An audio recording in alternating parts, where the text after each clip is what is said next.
Good day, everyone. My name is Dato Horton A. Kitwar. I'm the first reporter for Group 4, and our topic is subject and content. I hope you guys gain knowledge in my presentation. Uh, Thank you, and have a good day, and what's it? Thank you. Peace. In the Philippines, appreciating art is challenging due to an non-museum going culture. So, in the Philippines, hindi natin, hindi lagi na-appreciate yung art sa atin. Uh, because due to non-museum going culture. Kumbaga, hindi tayo pala punta sa mga museum. Because a significant barrier to engaging with art is the belief that one must extract a specific image, uh, isolate the artist's intentions, and uncover a particular meaning. Hindi tayo lagi pumupunta sa isang art museum kasi uh, ang sa atin is kailangan muna natin uh, intindihin yung nasa art or nasa picture ng uh, yung intensyon ng artist, yung painter or yung anumang mga sining yung anumang mga art. Kailangan pa natin naniniwala tayo na kailangan pa natin alamin yung kung ano ang kahulugan. Kaysa yan sa barrier na hindi tayo pupunta kasi kapag hindi natin naiintindihan, akala natin we didn't know or walang kahalagahan ang art. Para sa atin, ang dapat lang pumunta sa mga museum is yung mga taong may alam sa art.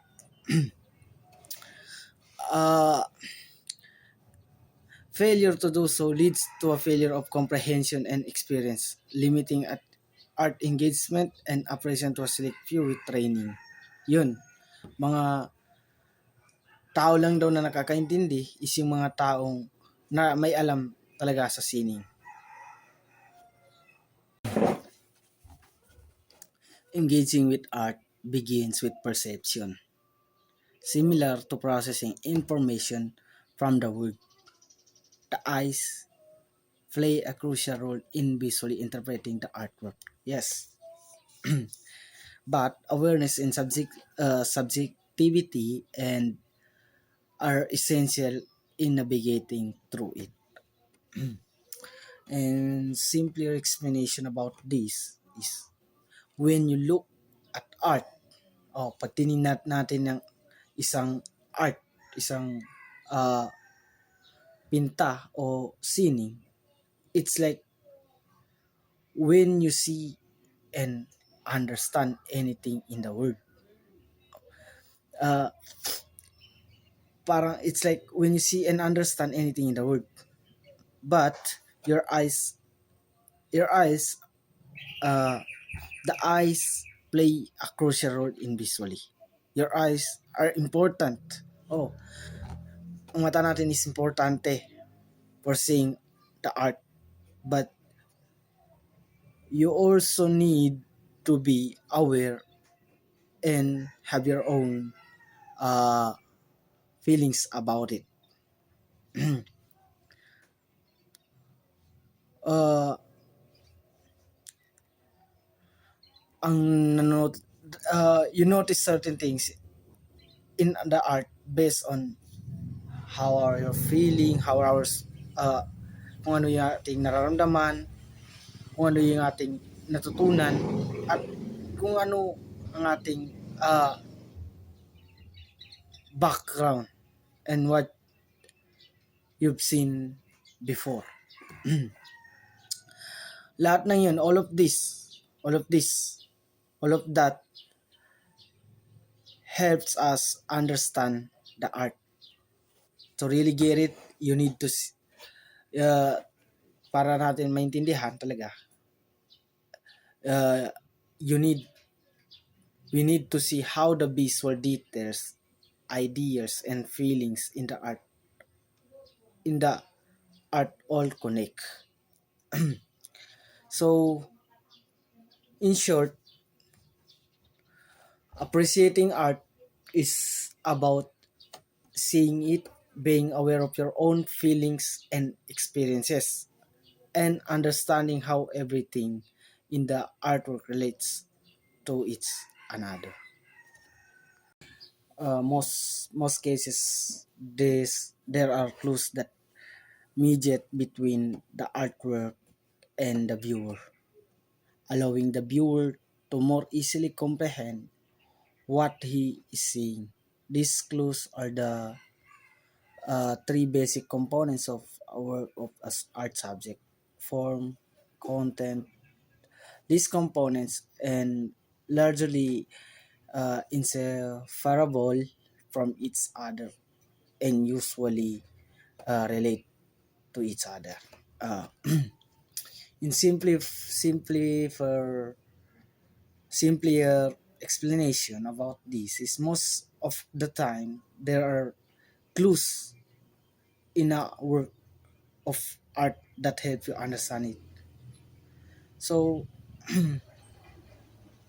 may mga time din talaga or may mga cases din talaga na pag makikita mo na yung art is may clues or kumbaga may mga pahiwatig na para madali mo siyang maintindihan.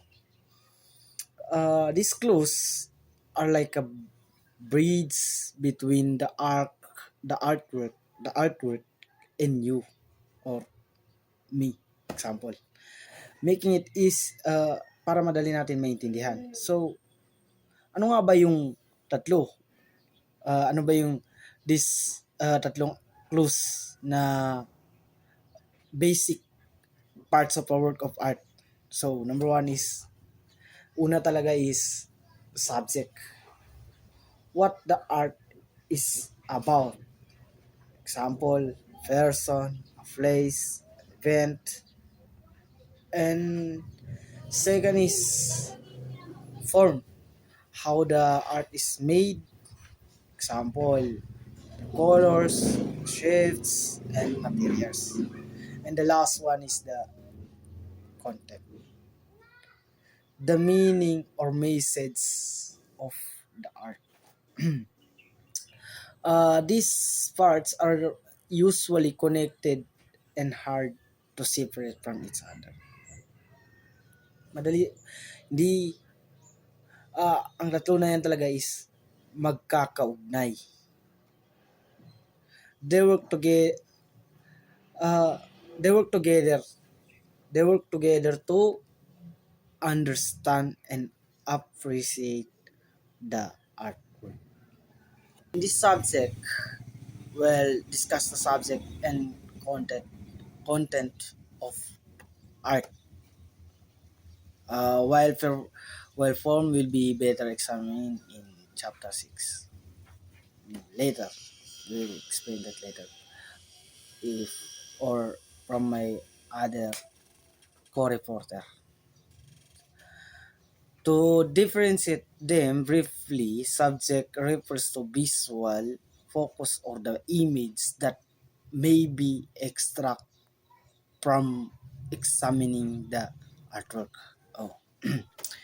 So the subject, in simplify, the subject is what you can visually identify when you look a piece of art. Mm. So mean uh, the subject or ang subject sa art, because we will talk about this is subject and content. The subject is what you see or what you can visually, kung ano lang yung nakikita ng ating mga mata, identify when you look at a piece of art. So while while content is the meaning that is communicated by the artist or the artwork. So while the content is the message or idea. So pag ba ah, nakikita natin yung art, hindi lang yan isang ah, example, drawing. Hindi lang yan sa isang drawing. May nakatago diyan sa likod niyan, undercover na isang message or idea. The idea that the artist is trying to convey through their work. Uh, so finally, the development and configuration of the artwork, how the elements and the medium or materials are put together is the form. Ayun. So the form is how how the artist uses different elements or like tools like color or so maybe we didn't talk tools elements, just focus on elements like color, the shape and materials to create the artwork. Then way in simpler terms, the subject is seen as the what, the content is seen as the why, and the form is seen as the how. Okay, okay. To make it easier to remember, para madali natin maintindihan o madali natin magigets at maalala, the subject is what you see. Yes, the subject is what you see. The content is why why the artist created it in the form is the artist put it together. So yun, what subject is what, why and how. What, the content, why, uh what is the content, ay di pala yun. Ay, oh, what is the content, why is the form, and how is how to make it. Three basic. So maybe from another reporter they will elaborate this briefly to uh,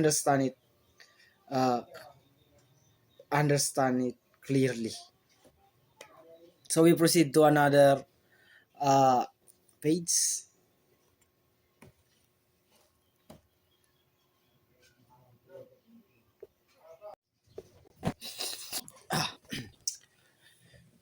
So in the field of sciences, experimentation is the key to proving a hypothesis or a larger theory. In science, oh, sa pagdating sa science, mahalaga talaga ang experiments para para ma-prove natin na yung mga ideas natin or theory natin ay totoo or uh, totoo. But often an experiment is done multiple times to further prove the reliability of an outcome. Kailangan natin kasi paulit sa experiments, paulit-ulit na ginagawa para results accurate. Experiments are usually repeated many times. Therein, empirical or observable data in the form of visible or tactile qualities, events, or occurrence, uh, yielding an output or byproduct must follow after a step or series of processes. So, ang information na the information that we gather from experiments, whether nakikita natin or we felt, mararamdaman natin, and the results obtains are the outcome of a set process. In the arts, there are also observable qualities that the artwork holds that will point to its subject and sometimes event to its content. Like in science, arts have visible characteristics that can help us to understand what the art what the artwork is about, and its meaning, its content. In order to flesh out what the subject of the art is, it is important to first look at the constituent figures, constituent figures that are perceivable on the surface of the canvas or the sculpture, and the manner in which the artist chose to defy those figures. So, to understand the subject of an artwork, we start by looking at the shapes and the figures on the surface. Kailangan natin muna para maintindihan natin ang subject ng isang sining or artwork. Magsimula tayo muna sa by looking. Yes. Tingnan natin yung kung ano yung kanyang uh, shapes, figures on the surface, and how the artist choose to represent them. From this, the types of subject can be inferred. So, by observing these elements, you can determine what the subject of the artwork is. Uh, Pag inintindi natin talaga, gi-observe natin yung mga elements, you, we can determine, malalaman natin what the subject of the artwork is. But,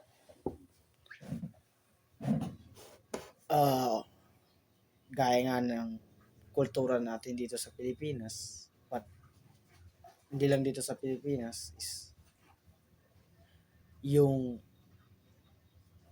hindi tayo pala punta sa uh, museum kasi akala natin may mga alam lang sa sining ang dapat uh, pumunta doon, mag-appreciate ng mga arts. But, malalaman naman natin yan by observing observing the elements. So, proceed to another slides.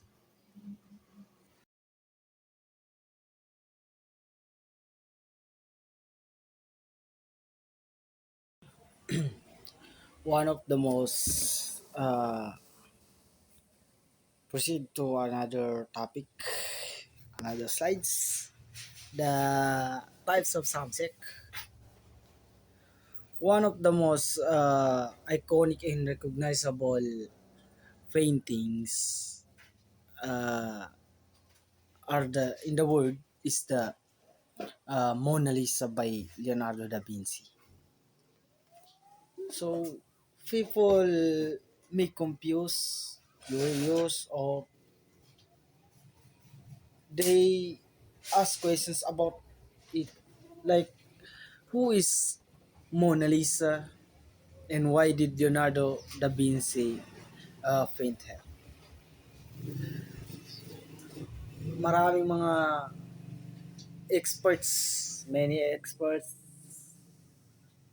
yung sinusubukan nila figure out, even though experts still to figure out who she really was. But everyone everyone agrees that Mona Lisa was a real person. But even now, is there no explanation who or why did uh, Leonardo da Vinci uh, paint Mona Lisa? Portraits such as the Mona Lisa are good example of what is called representational art. Representational art.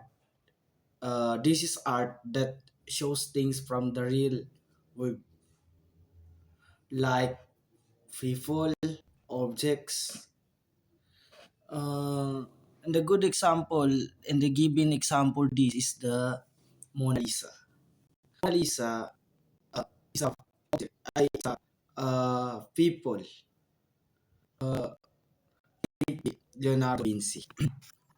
Uh, Sentinel art is also known as figurative art. Why? Why? This is because you can easily see and understand the figures or people in the artwork. Yes. In representational art, madali mo lang siyang ma-understand. Madali mo lang siyang ma-figurize kung object or uh, tao. Kasi the representational art is from the real world. Even if you don't know who the Mona Lisa is, you can tell that the painting is the painting is a woman. She looks realistic. There's a coin. There's a looks realistic, and only her upper body. If we see the Mona Lisa painting, we can figurize that the painting is only upper body is shown with she has a mysterious smile and the background like a landscape may be seen from a window, maybe seen from the window. You can even imagine the artist Leonardo da Vinci painting the Mona Lisa by looking at her and then painting her features on the canvas.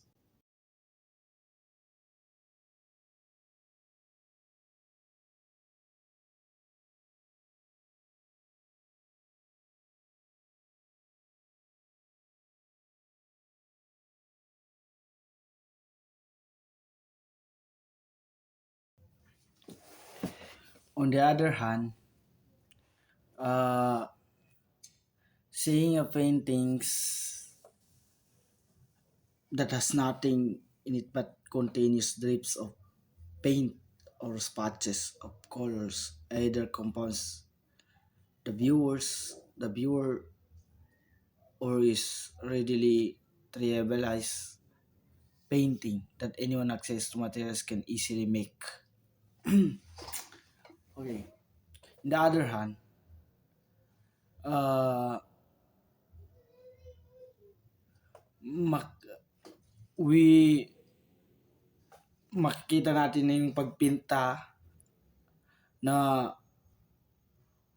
walang ibang laman walang ibang design kundi patuloy lang na pagdali ng tuloy-tuloy na pagpatak ng mga pintura or di kaya parang mansya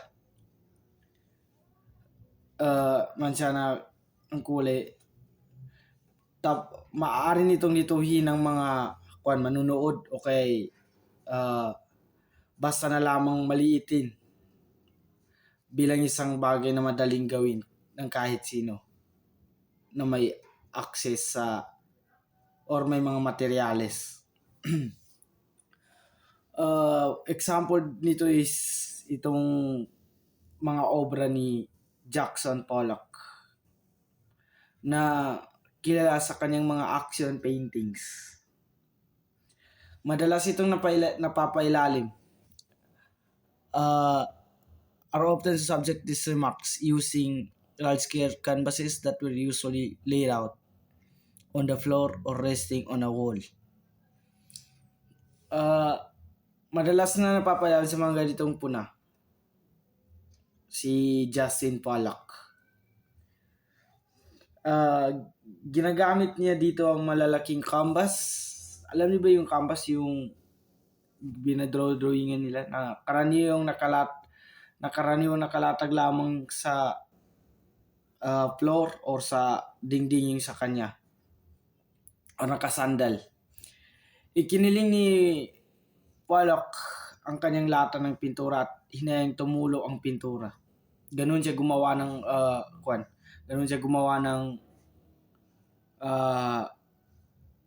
ganun siya mag-painting. Sorry.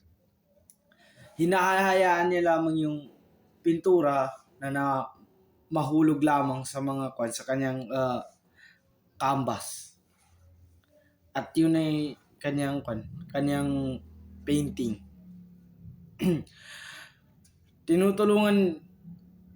Ginagawa nila lang may tinutulungan niya lang ng konting pagkilos. Gina-assist niya lang and tries to add detail, texture, and dimension to his paintings. There were no clear figures that Jola from the canvas. There were only drips and representations. As the opposite previously discussed, type of subject, non-representative art is also often termed non-figurative art.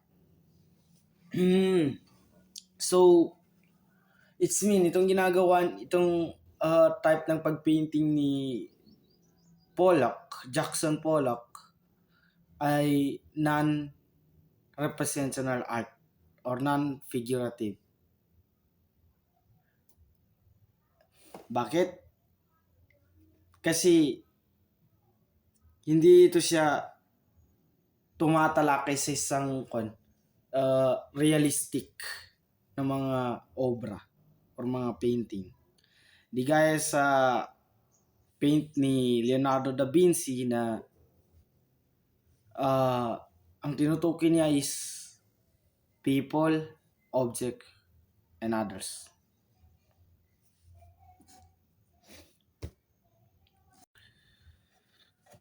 Like I said before, non-representational art does not take a reference to the real world. Whether it is a person, place, things, or even a particular event, it is a trip down to visual elements such as shapes, lines, and colors that are employed to translate or articulate feelings, emotions, motion, and event concept. It is in this light that representational works are often favored because they are easier to recognize. Yes. mas maganda talaga ang representation art kasi una pa lang makikita mo pa lang is maiintindihan mo. Nakikita pa lang ng mga tao is alam na nila kung ano yun. Viewers find a greater degree of comfort. Yes, makakakuha sila ng comfort when what they see registers as something familiar. They then continues to process this understanding sometimes, even becoming confident enough to share their insight to others. It can be argued then that an artist is faced with a strong persuasion of creating works that viewers that bears toward representational art. Yes. However, simply it is not simply an issue of assume preference. Rather, it cuts across matters relating to prevailing themes, norms, and practice of specific historical moments.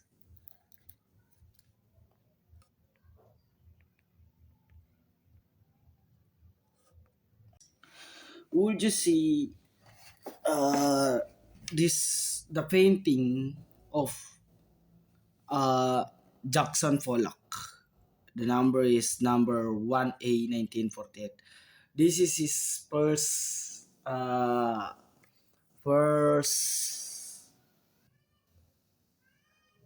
uh, painting by Jackson Pollock. It's Jackson Pollock's number 1A is a title of painting which is made with oil and enamel paint on canvas. The painting is part of the Museum of Modern Art or MoMA collection. The photo is courtesy of Sharon Moleros. The artwork appears to be a dense network of spatters, drips, and lines characteristic of Pollock's abstract expressionist style.